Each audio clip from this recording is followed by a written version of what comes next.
All right, let's continue working with solving quadratic functions. Today we're going to solve these equations using graphing.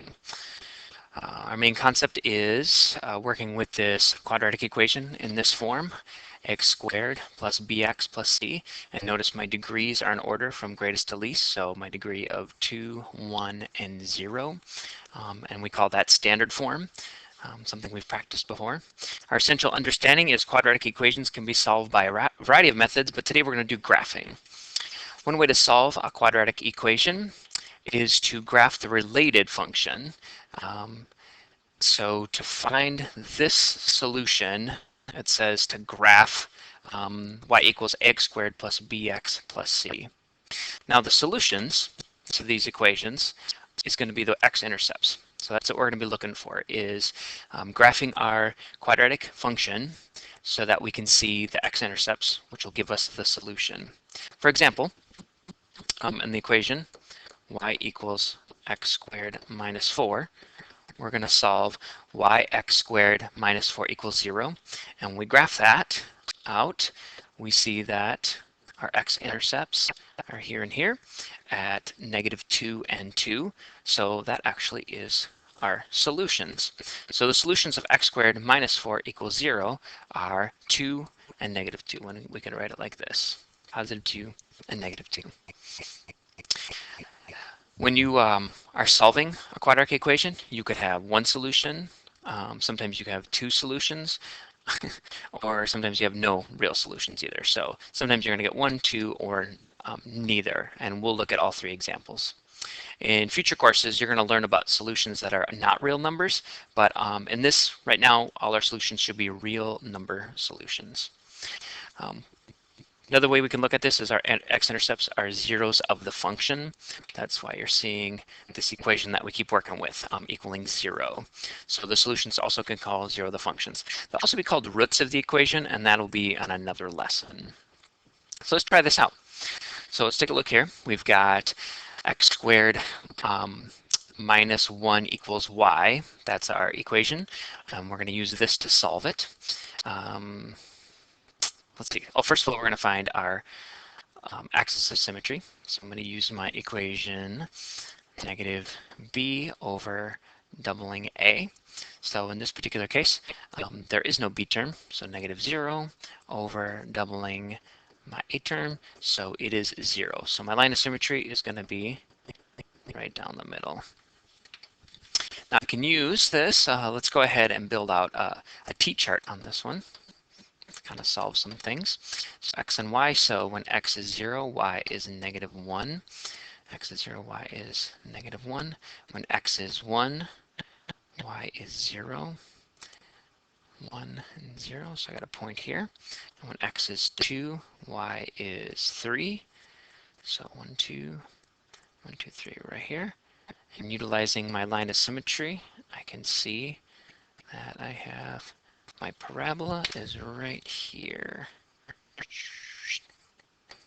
And my solutions to my equations are in these spots. And so I can see that my solution to this equation is going to be at positive and -1. All right, let's look at the next one. If x squared equals 0, I'm going to continue to use negative b over 2a to find my line of symmetry. Negative b, so there is no b term, so it's 0. And I'm going to double my a term, which is 1. And my line of symmetry, again, is at 0 on the y-axis. Let's go ahead and do a t-chart on this. When x is 0, y is also 0, so it's right at the origin. When x is 1, y is 1. When x is 2, y is 4. So I can plot this out, 1, 1. Over here, 2, 4, 1, 2, 3, 4 is right here. Using my axis of symmetry, 2, 4 right there. I can plot my parabola. And my solutions are going to be right here. So in this particular case, I get one solution. And my solution is 0. So we've seen an example where the solution to the equation yx squared minus 1 equals 0 has two answers, 1 and -1.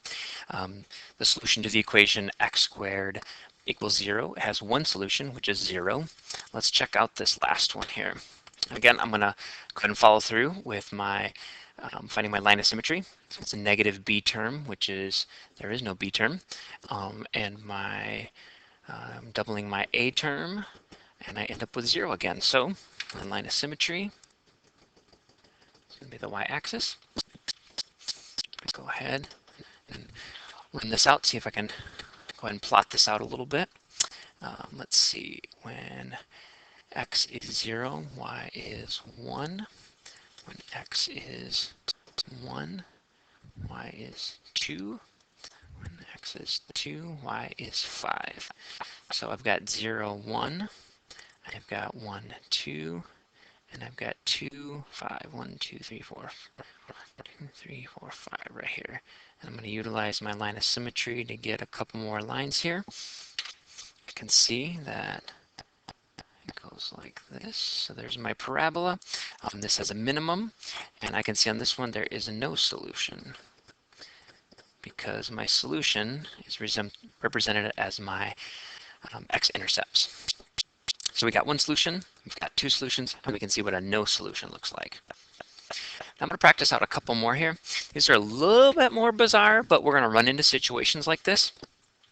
I noticed on these last ones, our axis of symmetry kept being 0 on all of these. So on this guy right here, and we always want to check that. We want to see if it's true. Now we do have a b term here, so I'm going to do the, I'll run this out. So it's negative of my b term times 2 of my a term. And so I'm going to end up with 20 over 6, which is going to give me 10/3. So not a nice number, but we can still do this. It's like 3 1/3. So that tells me my line of symmetry is at 3 1/3. So 1, 2, 3 1/3. So it's somewhere over here. It's my line of symmetry. Okay. Now I'm going to go ahead and work out a few of these. So when I plug these things in here, I can see that if I put in 0, and ultimately, the equation I'm solving for is 3x squared minus 20 equals 0. That's the equation I'm solving for. Back to this. If I have 0, then it's going to be 0. So I do have a point, a solution at the origin. If I do 1, and I do, so it's 1 squared times 3 minus 20 times 1, I end up with negative 17. So 1, 17. That's going to be like down here somewhere. And then I have 2, and now I'm starting to get into like negative 28. Okay, these are getting way down here. Okay, so this one's getting a little bit hard to see what is happening. One thing I can tell, because remember, I'm trying to find my solutions, which is ultimately going to be when I cross my x-axis. I can see here that if I use my line of symmetry, I can see that it goes 1, 2, 3 1/3 over. So that must mean that my dot to the right side, the other side of my side, is going to be 3 1/3 more. So if this represents 3 1/3, this side of it is going to represent 3 1/3 more. Dun, dun, dun, dun, dun. So I should end up with x equaling 6 2/3 and 0. So I can see my 2 points intersecting. So my solutions for this is going to be 0 and 6 2/3 are my two x-intercepts for this one. Now, if I do want to find my minimum point on this one, then what I have to do on this guy is fill in my equation where I do 3 times 3 1/3 squared minus 20 times 3 1/3 equals y. And I calculated this out, and I ended up with my y term equaling like negative 33 1/3. So my vertex on this guy is like 3 1/3 and negative 33 and the third. So pretty bizarre, but we can still work with these numbers. A little tedious, maybe not quite as fun, but we can definitely do that. Let's look at this guy. I think this one's a little more manageable, this next one. But I want to use this to, again, continue to look at examples. So let's take a look at my negative b term over double my a term, and I end up with negative 3. I can plug it into c, negative 3 squared times 6 times negative 3 plus 5. When I finish this up, I end up with, tangled over here, all right, I end up with negative 9. Okay, so I know that my axis symmetry is at negative 3, just like right here. And I know that my vertex is going to be at negative 3, negative 9. 1, 2, 3, 4, 5, 6, 7, 8, 9. Oh, I lost count. 1, 2, 3, 4, 5, 6, 7, 8, 9er. That's like right here. Here's my vertex. I'm going to go ahead and try out a couple of points. If x is 0, y is going to be 5 when you plot this out. So 0, 5, 1, 2, 3, 4, 5. When I try 1, x is 11, so 1, 11, that's way up here. So that's going to be a lot. And what I'm trying to do is I'm ultimately trying to find enough points because I got to get to where my x-intercept is. So if I try something, these numbers are too big, so I'm going to have to move into the negatives to try to work this out. So negative 1 squared is 1 times 6 times negative 1 is, oh, I'm going to get to negative 5 there plus 5. Okay, so that's going to be 0. So negative 1, 0. So I have a point here. Use my line of symmetry, which is going to put me 2 this way. Oh, 2 this way, 3 this way, and there is my parabola going all the way down. There we go. And my two solutions are going to be right here and right there, my x-intercepts. So it looks like it is going to be at, oh, right here. No, not those ones. It's going to be at my x-intercepts. So when it's going to be, looks like it'll be at negative 1, and then 1, 2, 3, where am I at? It's this guy right here. Yeah, it's going to be 1, negative 1, and negative 5 are my two solutions to this equation. All right, I'm going to have you press pause and try it out on these guys.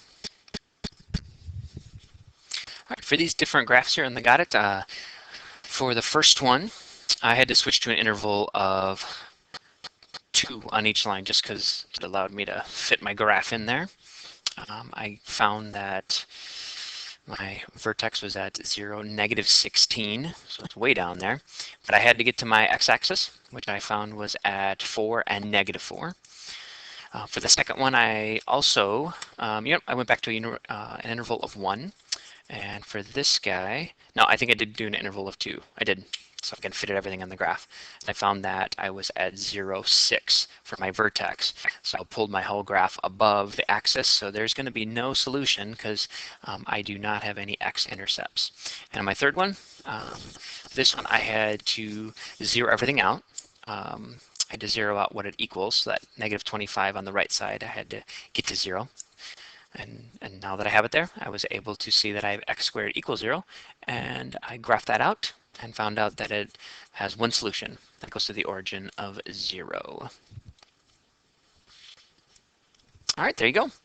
I'm going to go and trim my fingernails with a pencil sharpener.